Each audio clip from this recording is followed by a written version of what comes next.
بسم اللہ الرحمن الرحیم. ناظرین سامعین السلام علیکم ورحمۃ اللہ وبرکاتہ. حضرت عمر فاروق رضی اللہ تعالیٰ عنہ کے عہد خلافت میں کیسر روم نے اپنا سفیر مدینہ المنورہ میں بھیجا. قاصد نے دارالخلافت الاسلامیہ مدینہ منورہ میں پہنچ کر لوگوں سے خلیفہ وقت کے محل کا پوچھا کہ وہ کہاں ہے تاکہ میں اپنا مال و اسباب وہاں تک پہنچاؤں. قوم نے کہا ہمارے بادشاہ کا کوئی محل نہیں.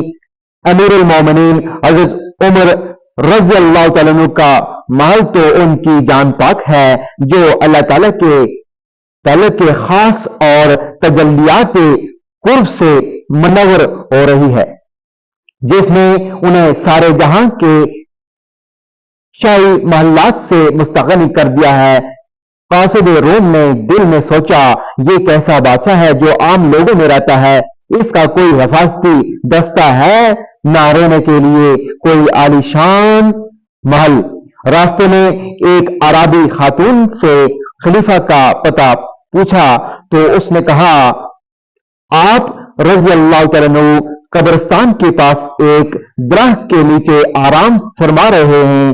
قاصد جب وہاں پہنچا تو اس نے دیکھا حضرت عمر رضی اللہ تعالیٰ عنہ بے خوف و خطر زمین پر آرام فرما رہے ہیں. نہ تخت و تاج پاس ہے اور نہ ہی فوج و لشکر.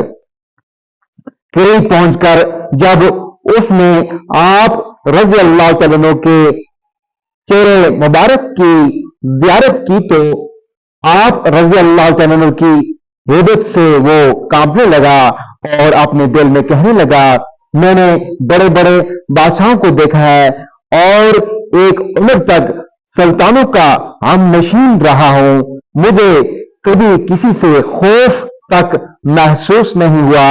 معلوم نہیں اس شخص کی ہیبت سے میرے اوسان کیوں خطا ہو گئے. اس سوئے ہوئے اکیلے آدمی کو دیکھ کر میرا جسم کانپ رہا ہے. اس مرد گجری پوش کی ہیبت نے تو میرے ہوش اڑا دیے ہیں. یہ شخص بغیر کسی ہتھیار کے اور بغیر کسی فوجی پہرا کے زمین پر اکیلا سویا ہوا ہے. مجھ پر ایسا لرزہ طاری ہے کہ اگر مجھے 7 جسم اور عطا ہو جائیں تو اس لرزہ کا تحمل نہ کر سکیں. پھر وہ دل میں سوچنے لگا یہ روب و ہیبت اس گجری پوش کی نہیں ہے، دراصل یہ اللہ کی ہیبت ہے، کیونکہ اس گجری پوش بادشاہ کا قلب اللہ کے قرب اور معیت خاصہ سے مشرف ہے. بس یہ اسی معیت حق کا روب و جلال ہے جو اس مرد حق کے چہرہ سے نمایاں ہو رہا ہے. قاصد انہی باتوں میں کھویا ہوا تھا کہ حضرت عمر فاروق رضی اللہ تعالیٰ عنہ کی آنکھ کھل گئی. سفیر روم نے آگے بڑھ کر بڑے ادب کے ساتھ آپ رضی اللہ تعالیٰ عنہ کو سلام کیا. آپ رضی اللہ تعالیٰ عنہ نے نہایت شفقت سے سلام کا جواب دیا. سفیر کو اپنے پاس بٹھا کر تسلی دی اور کیسر روم کا پیغام وغیرہ لینے کے بعد آپ رضی اللہ تعالیٰ عنہ دیر تک اس کے ساتھ معرفت کی باتیں کرتے رہے. قاصد روم آپ رضی اللہ تعالیٰ عنہ کے اخلاق حسنہ اور سادگی سے اس قدر متاثر ہوا کہ اس کے دل سے کفر و شرک کا زنگ دور ہو گیا. یہ قاصد حضرت عمر رضی اللہ تعالیٰ عنہ کی صحبت کے فیض سے مشرف با اسلام ہو کر باطنی دولت سے مالا مال ہو گیا.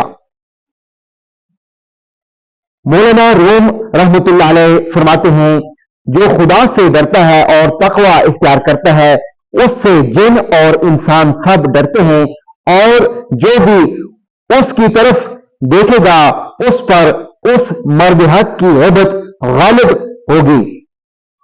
ناظرین سامعین، جو لوگ اللہ تعالیٰ کے احکامات کی پیروی کرتے ہیں اللہ تعالیٰ دنیا و آخرت میں ان کا مقام و مرتبہ بلند فرما دیتا ہے.